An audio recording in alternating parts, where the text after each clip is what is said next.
Graduating from college calls for a celebration, so me and my friends decided to rent this sweet beach house in Galveston, Texas. We were stoked, thinking we'd have the place to ourselves and could party for a few nights. But when we rolled up to the house, the owner was there to greet us, and she was a bit off. The first thing she asks is how many people we're expecting.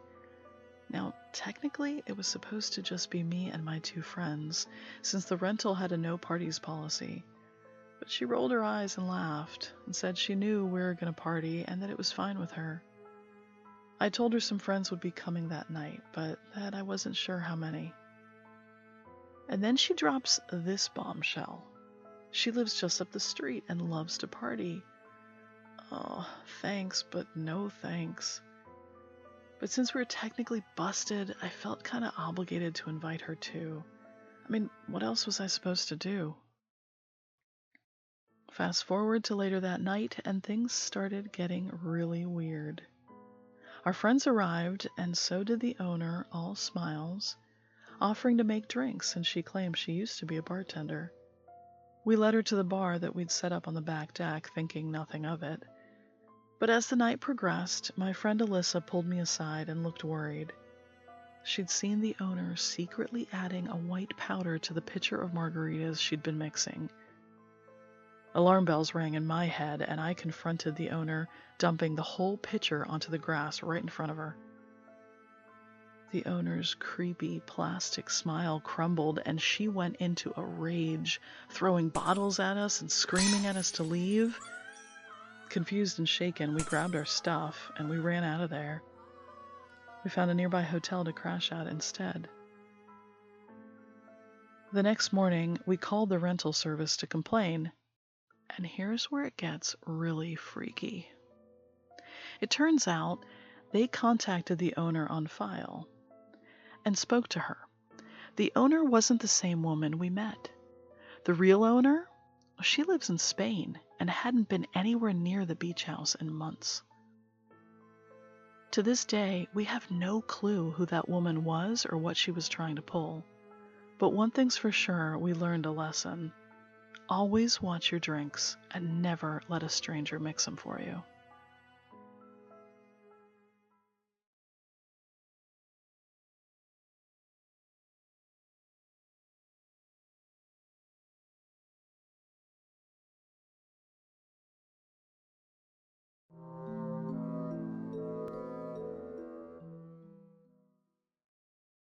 As an artist, I was thrilled to have been accepted to interview for an apprenticeship, mentoring under a very well-known artist in Puglia, Italy.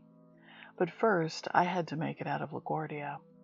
My trip began with a delayed 8:20 p.m. flight, and it was almost midnight when they made the announcement that my flight would be further delayed until the early morning.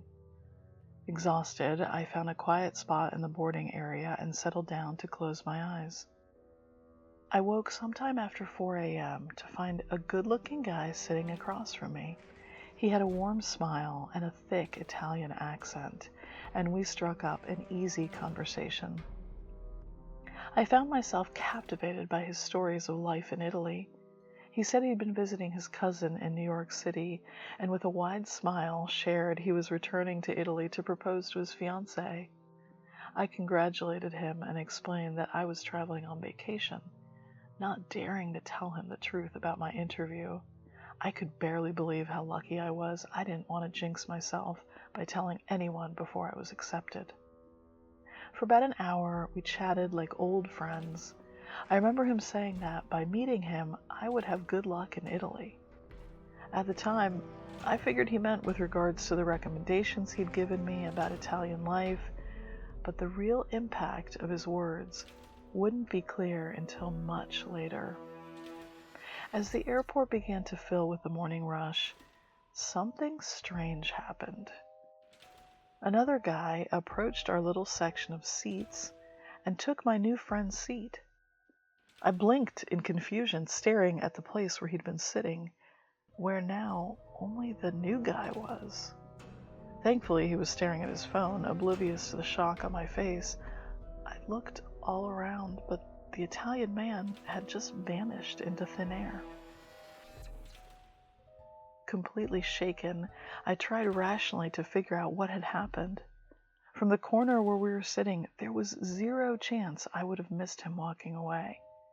I sat there confused, looking all around the boarding area, but there was no trace of him. When they finally called my boarding group, I looked for him in the crowd, and then again on the plane as I made my way past first class who were already seated, but he wasn't on the flight. I tried not to dwell on it, but I couldn't shake what had happened, and I roughly sketched his face during the flight, not wanting to let the memory fade. When I arrived at my little rental studio in Puglia, thoughts of the disappearing man were still making me uneasy, and I decided to sketch him in greater detail, just as I'd seen him in the airport. It felt therapeutic, my way of processing the strange encounter.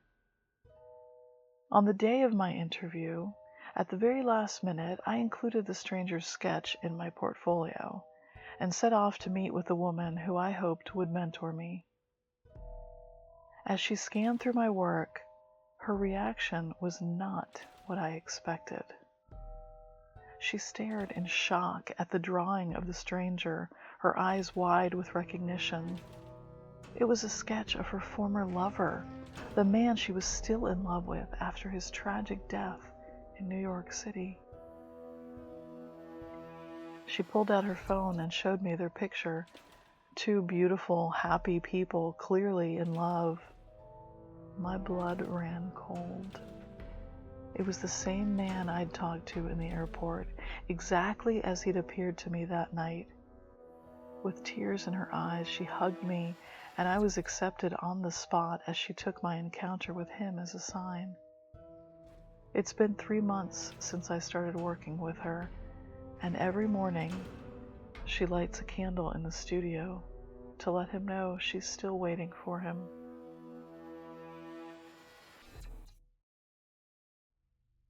I cover scary stories about ghosts, cryptids, paranormal events, and disturbing, creepy human encounters. My Etsy store is open if you'd like to support me there. The link's in the description. Thanks for watching, and see you next week.